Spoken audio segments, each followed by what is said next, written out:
5 নম্বর word BNP সাবেক সভাপতি সম্মানিত সাবেক উপদেষ্টা জনাব শেখ সিরাজউদ্দৌলা সহ আমাদের বিএনপি যুবদল, ছাত্রদল, কৃষক দল, শ্রমিক দল এবং মহিলা দলের বিভিন্ন স্তরের নেতৃবৃন্দ, আপনাদের সবাইকে আসসালামু আলাইকুম ওয়া রাহমাতুল্লাহি ওয়া বারাকাতুহু।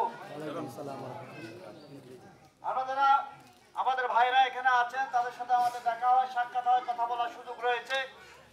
আমাদের মা বোনেরা যারা আমাদের সামনে আছেন, আপনাদের সাথে দীর্ঘ সময় ধরে সামনাসামনি হওয়ার সেই সুযোগ আমাদের হয়নি।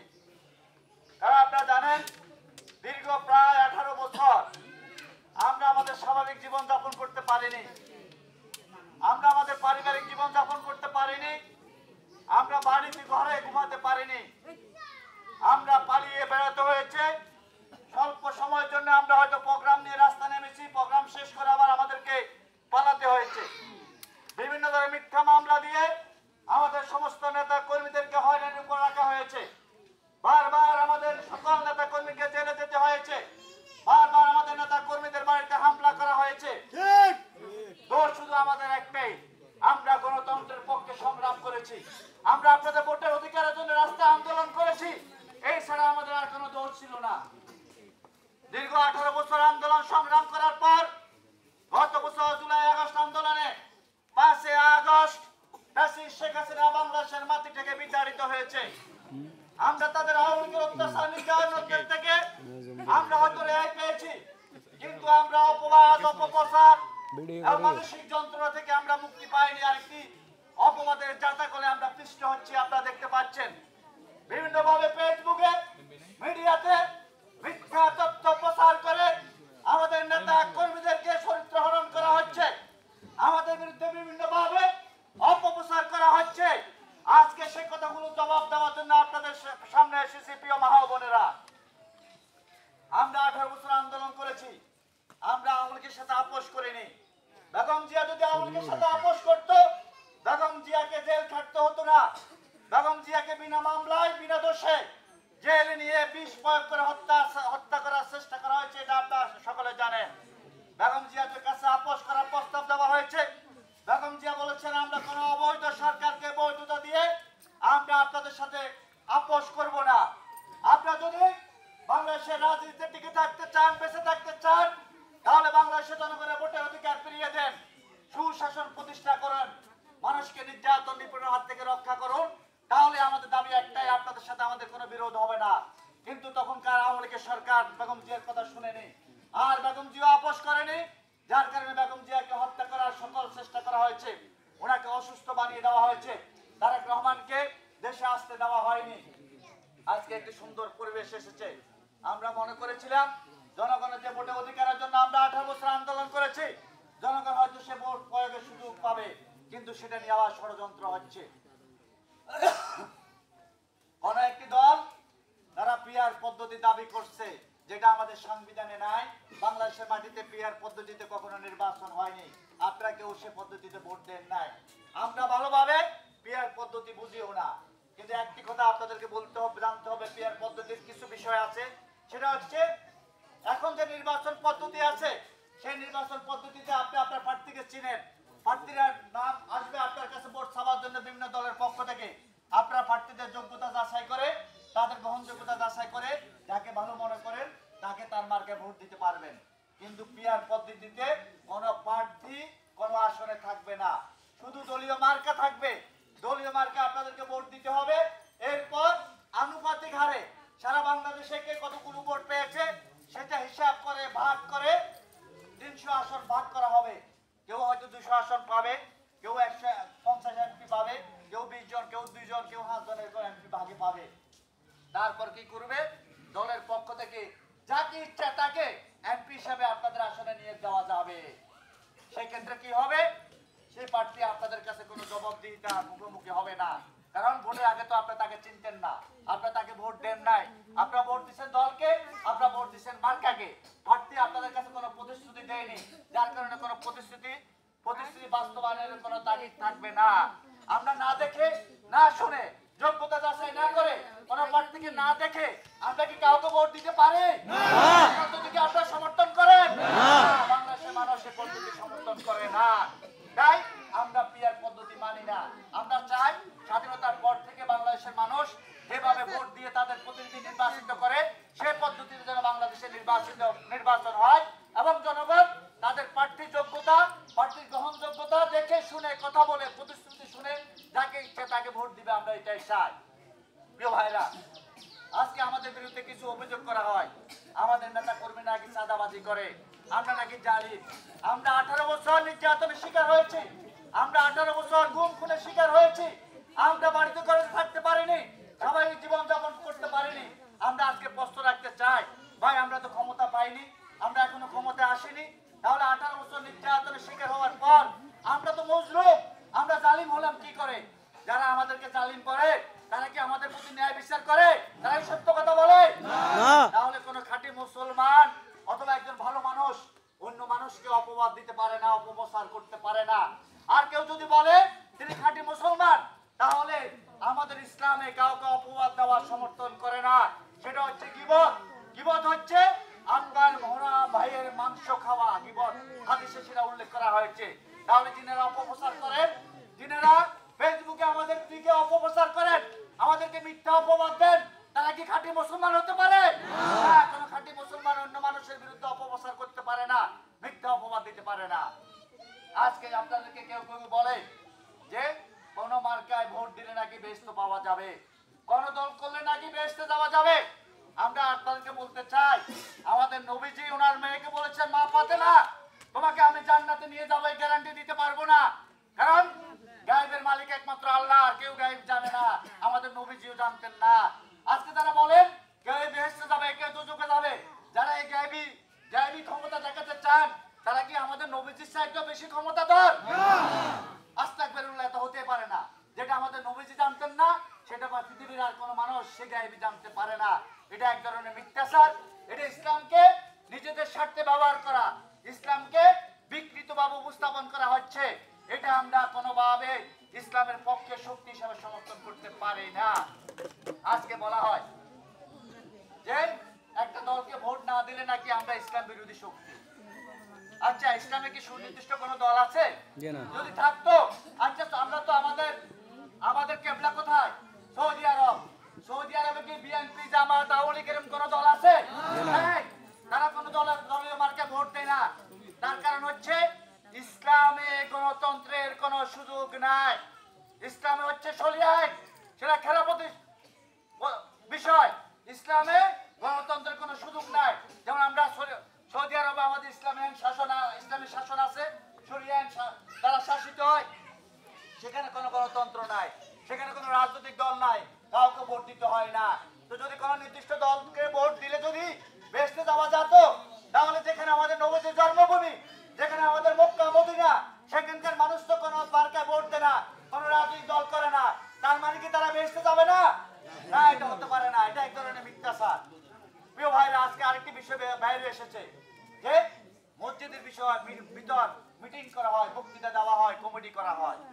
মসজিদ আমাদের ইবাদতখানা, আমরা মসজিদের ভিতরে রাজনৈতিক বক্তৃতা করা, মিছিল করা, মিটিং করা, কমিটি করা, এটা আমরা সমর্থন করি না। কেন করি না আপনারা জানেন? বাংলাদেশে 50টিরও অধিক রাজনৈতিক দল আছে, এবং একটি দল যদি মসজিদের ভিতরে মিটিং করে, কমিটি করে, তাহলে আরো বাকি যে দলগুলি আছে তাদেরও তো অধিকার আছে মসজিদের ভিতরে মিটিং করার, কমিটি করার, বক্তৃতা দেওয়ার। তাহলে বাংলাদেশের সব দলগুলো যদি মসজিদের ভিতরে মিটিং করে, কমিটি করে, বক্তৃতা দেয়, তাহলে নামাজ পড়ার কি আর কোনো সুযোগ থাকবে? মসজিদের কি আর কোনো সম্মান থাকবে? এই কারণে আমরা মসজিদে মিটিং করা, বক্তৃতা দেওয়া, রাজনৈতিক বক্তৃতা দেওয়া আমরা সমর্থন করি না। কারণ মসজিদের বাইরে যথেষ্ট জায়গা আছে মিটিং করার, যথেষ্ট প্রতিষ্ঠান আছে মিছিল করার, বক্তৃতা দেওয়া। মসজিদ আমাদের ধর্মীয় প্রতিষ্ঠান, সেখানে রাজনৈতিক বক্তৃতা দেওয়াকে আমরা সমর্থন করি না। প্রিয় ভাইরা, আপনারা জানেন এই কবিরহাট উপজেলায় যতগুলি গুরুত্বপূর্ণ উন্নয়ন হয়েছে, এই কবিরহাট উপজেলা ভবন, কবিরহাট পৌরসভার কমিউনিটি সেন্টার, কবিরহাট পৌরসভা ভবন, এই কবিরহাট হসপিটাল থেকে শুরু করে এই কবিরহাট থানা ভবন, যতগুলি গুরুত্বপূর্ণ উন্নয়ন হয়েছে, সেটা করেছে বেগম খালেদা জিয়া, করেছে ব্যারিস্টার মওদুদ আহমেদ, সেটা করেছে বিএনপি। সত্য নাকি মিথ্যা?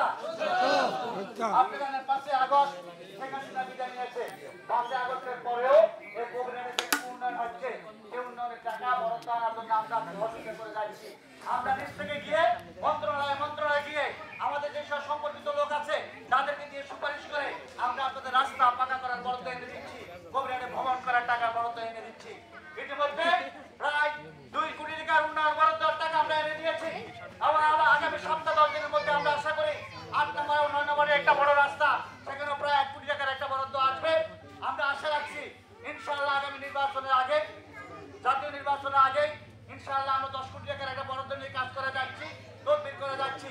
সেটা যদি আমরা পুরোপুরি আনতে পারি, এই কবিরাট পৌরসভায় একটি বাংলা রাস্তা আর থাকবে না, একটি কাঁচা রাস্তা থাকবে। উন্নয়ন হয়েছে বিএনপির কারণে, পরিষ্কার মজু আমাদের কারণে, বেগম খালেদা জিয়ার কারণে। এখনো যেটুকু উন্নয়ন হচ্ছে এটা বিএনপির সহযোগিতা হচ্ছে। আগামী দিনে যদি আপনারা জানেন শিশমানকে ভোট দিয়ে বিএনপিকে রাষ্ট্র ক্ষমতা আসার সুযোগ করে দেন, ইনশাআল্লাহ এখনকার চাইতে আরো 50 গুণ বেশি উন্নয়নের প্রতিশ্রুতি আমরা আপনাদেরকে দিয়ে যাচ্ছি। আমাদের নেতা পরিষ্কার মজু আহমেদ অনেক বেকার যুবককে সাহায্য দিয়েছেন, কোনো টাকা পয়সা দিতে হয়নি মজুর আহমেদকে। আমরা আপনাদেরকে প্রতিশ্রুতি দিচ্ছি ইনশাআল্লাহ যদি আমরা ক্ষমতা আসে আপনাদের বেকার সন্তানকে চাকরি করার জন্য, চাকরি দেওয়ার জন্য আমরা সহযোগিতা করব। আমাদেরকে কোনো টাকা পয়সা দিতে হবে না, এই প্রতিশ্রুতি আপনাদেরকে দিচ্ছি। প্রিয় বন্ধুরা, আর সাধারণ একটি কথা বলি, ওনারা কেউ বাড়িতে গিয়ে ঘরে ঘরে গিয়ে বলে বিএনপি নেতা কর্মীরা সাদাবাজি করেন, ছবি উঠিয়ে ভিডিও করে দেখানো হচ্ছে। এটা হচ্ছে আসলে সাদাবাজি নয়, এটার সাথে রাজনীতির কোনো সম্পর্ক নাই। আপনারা অনেকে জানেন স্বাধীনতার পূর্ব থেকে এবং দেশ স্বাধীন হওয়ার পর থেকে বাংলাদেশের প্রত্যেকটি বাজার, পৌরসভা এবং কমিউনিটি সেন্টার, সিটি কর্পোরেশন বছরে একবার সরকারের পক্ষ থেকে ইজারা দেওয়া হয়। আগে এটাকে বলতো তোলা হতো, এখন এটাকে বলে টোল অথবা ইজারা। এই ইজারায় অংশগ্রহণ করে যে যত টাকা বেশি টাকা অংশগ্রহণ করে সরকারকে বেশি টাকা দেওয়ার প্রস্তাব দেয়, সেই ইজারা পায়। সারা বাংলাদেশে এটা হয়। বাংলাদেশ যতদিন থাকবে ততদিন এই ইজারা হবে। এটার সাথে রাজনীতির কোনো সম্পর্ক নাই। এই কবিরাট পৌরসভাতে এই ইজারা হয়েছিল আজ থেকে প্রায় 6 মাস আগে। এই যারা অংশগ্রহণ করে এই যারা পেয়েছে, তিনি আমাদের প্রথম দিনই পেয়েছে, তিনি আমাদের দলের কোন নেতা কর্মী নয়, তিনি অন্য একটি দলের নেতা। ইনারা আমাদের বিরুদ্ধে অপপ্রচার করেন। তবে নির্দিষ্ট সময়ের মধ্যে উনি টাকা জমা দিতে পারেননি, যার কারণে ইজারাতে টেন্ডারে তিনি দ্বিতীয় হয়েছেন, তিনি ইজারা পেয়েছেন। সরকারের কোষাগারে 1 কোটি টাকা জমা দিয়ে সরকারের সাথে কন্ট্যাক্ট করতে হয়েছে। সরকারের পৌরসভার পক্ষ থেকে নির্দিষ্ট রিসিট দেওয়া হয়েছে। কার থেকে কত টাকা, সিএনজি থেকে কত টাকা, পিকআপ থেকে কত টাকা, মাছ বাজার থেকে কত টাকা এবং গাছ বাজার থেকে কত টাকা উঠানো হবে, এটা সরকার নির্ধারণ করে দিয়েছে। যারা পেয়েছে তারা তাদের কর্মচারী নিয়োগ দিয়েছে। তারা 10 টাকা, 20 টাকা, 50 টাকা, 100 টাকা, 200 টাকা করে তারা টোল আদায় করে তাদের ওই 1 কোটি টাকা পুঁজি উঠায় এবং সেখান থেকে তারা কিছু লাভ করে। এটার সাথে আমাদের কোনো রাজনৈতিক সম্পর্ক নাই। এই যে আমরা এখানে বিএনপির যে কোনো নেতা কর্মী আছি, আমরা কেউ এটার সাথে জড়িত নয়, আমরা কেউ এটার সাথে শেয়ারে নাই। কিন্তু একটা দল মিথ্যাচার করে যাচ্ছে, বলতেছে এটা কিনা বিএনপি চাঁদাবাজি। এটা কোনো চাঁদাবাজি নয়, এটা সরকারের বৈধ টোল আদায় করা হচ্ছে। এটা যদি চাঁদাবাজি হয়ে থাকে তাহলে চাঁদাবাজি করতেছে সরকার। এটা যদি চাঁদাবাজি হয়ে থাকে এটা করতেছে পৌরসভা প্রশাসক। এটার সাথে বিএনপির রাজনীতির কোনো সম্পর্ক নাই। যারা এটা বলে, এটাকে যারা বিএনপির চাঁদাবাজি হিসেবে চালিয়ে দিতে চায়, ওদেরকে সরাসরি বলবেন, আমরা স্পষ্ট বলে দিয়ে যাচ্ছি, এখানে লাইভ আছে। ওরা মিথ্যাবাদী, ওরা বিএনপি কখনো চাঁদাবাজি করে না। আমরা আমাদের দল থেকে টাকা নিয়ে রাজনীতি করি না। কিন্তু কোন দল মাসে, দলের নেতা প্রতি মাসে তাদের দলের পান থেকে টাকা নিয়ে রাজনীতি করে। কিন্তু আমাদের নেতা কর্মীরা প্রত্যেকটা দিন নিজের পকেট থেকে টাকা খরচ করে রাজনীতি করে, দেশের মানুষের কল্যাণে কাজ করে। আমরা দল থেকে বেতন নিয়ে রাজনীতি করি না, আমরা রাজনীতি করি। প্রিয় বোনেরা, আমরা আপনাদেরকে বলবো, আপনারা বিভ্রান্ত হবেন না। কোন দলে ভোট দেওয়ার সাথে, কোন রাজনৈতিক দল করার সাথে ইসলামের কোন সম্পর্ক নাই, জান্নাতে অথবা জাহান্নামে যাওয়ার কোন সম্পর্ক নাই। এটা আপনাদেরকে তালিমের নামে আপনাদের কাছে মিথ্যাচার করা হচ্ছে। এক সপ্তাহ তালিম করে পরবর্তীতে 100 টাকা, 50 টাকা সেখান থেকে মহিলাদের কাছ থেকে সাদা দেওয়া হয়। এমনকি মহিলাদেরকে তালিমের নামে 1, 2 দিন, 3 দিনের পরে তাদেরকে রাজনৈতিক কথা বলা হয়। আপনারা যদি তালিম করেন, হ্যাঁ তালিম করবেন, তালিমের ভিতরে রাজনীতির ঢোকানোর কোনো সুযোগ নাই। আর যদি রাজনৈতিক কথা বলেন তাহলে সরাসরি রাজনৈতিক কথা বলবেন। এইভাবে উপরে একটা ভিতরে আর একটা এটা কোনো ভালো মানুষের লক্ষণ নয়। আমরা আপনাদেরকে বলবো, আপনারা মহিলা মা বোনেরা, আপনারা পুরুষের চেয়ে আপনারা আপনাদের মতো একজন নারীর কাছে বেশি নিরাপদ। আমাদের নেত্রী বেগম খালেদা জিয়া আপনাদের মতো একজন নারী, তাই আমরা মনে করি বিএনপির কাছে, বেগম খালেদা জিয়ার কাছে আপনারা সবচেয়ে বেশি নিরাপদ। এই পর্যন্ত স্বাধীনতার পর থেকে এই যে মা ও শিশু মন্ত্রণালয় করেছেন বেগম খালেদা জিয়া, এবং আমাদের মা বোনদের নিরাপত্তার জন্য যে সকল আইন করেছেন সেটা করেছেন বেগম খালেদা জিয়া, বিএনপি সরকার। আগামী দিনও আমাদের মা বোনের নিরাপত্তায় আমাদের সরকার গুরুত্বপূর্ণ আইন করবে। মা বোনের যে কোনো প্রয়োজনে আমাদের সরকার গুরুত্বপূর্ণ পদক্ষেপ গ্রহণ করবে। এমনকি আপনাদের সন্তান যারা স্কুলে পড়ে, যারা কলেজে পড়ে, তারা যে উপবৃত্তি পায়, এটা বেগম খালেদা জিয়ার অবদান, এটা বিএনপি সরকারের অবদান। নিশ্চয়ই আপনারা ভুলে যাননি। প্রিয় মা বোনেরা, আমরা আপনাদের সহযোগিতা চাই। আমরা 18 বছর আপনাদের ভোটের অধিকারের জন্য আন্দোলন করেছি, রাজপথে ছিলাম। এই কবিরহাট উপজেলায় গত 18 বছরে এই আপনাদের ভোটের অধিকারের জন্য যে কটি মিছিল হয়েছে, মিটিং হয়েছে, আন্দোলন হয়েছে, সব কটি মিটিং এর নেতৃত্ব দিয়েছে বিএনপি নেতা কর্মীরা। আর কোন দল কি একটি মিছিল কি করেছে গত 18 বছর? তাহলে আমরা যারা আপনাদের জন্য, আপনাদের অধিকারের জন্য, ন্যায় বিচার প্রতিষ্ঠার জন্য রাজপথে কাজ করেছি, প্রিয় মা বোনেরা, আপনাদের কাছে আমাদের আবদার এত বেশি। আমরা আপনাদের কাছে বলতে চাই, আমরা আপনাদের ভোটের অধিকার ফিরিয়ে দেওয়ার জন্য আন্দোলন সংগ্রাম করেছি। আমরা আপনাদের সহযোগিতা চাই, আমরা আপনাদের সমর্থন চাই। আপনারা ভোট দিয়ে আপনাদের প্রিয় নেত্রী বেগম খালেদা জিয়াকে, প্রিয় দল বিএনপিকে, আপনাদের প্রিয় মার্কা ডানশিকে ভোট দিয়ে আপনারা বিএনপিকে রাষ্ট্র ক্ষমতায় বসাবেন, যাতে দেশে ন্যায় বিচার প্রতিষ্ঠা হয়, আমাদের স্বাধীনতা সার্বভৌমত্ব যাতে সুরক্ষিত হয়। এই জন্য আমরা আপনাদের প্রতি আহ্বান করবো। আমরা 18 বছর আপনাদের পাশে ছিলাম, আগামী দিনে আমরা আপনাদের পাশে থাকবো, এই আশাবাদ ব্যক্ত করে আমি আমার বক্তৃতা শেষ করছি। খোদা হাফেজ। বাংলাদেশ জিন্দাবাদ। দেশ বেগম খালেদা জিয়া আপনার দীর্ঘজীবী হন। এই মাটির শ্রেষ্ঠ সন্তান মানুষের মর্যাদা আমাকে মহান আল্লাহ জান্নাতবাসী করুক। প্রিয় আমাদের বাংলা মূল্যবান প্রতিষ্ঠা কামনা করুক। বাংলাদেশের অন্তর ফিরে আসবেন বাংলাদেশে, এই আশা ব্যক্ত করে শেষ করছি। আল্লাহ হাফেজ।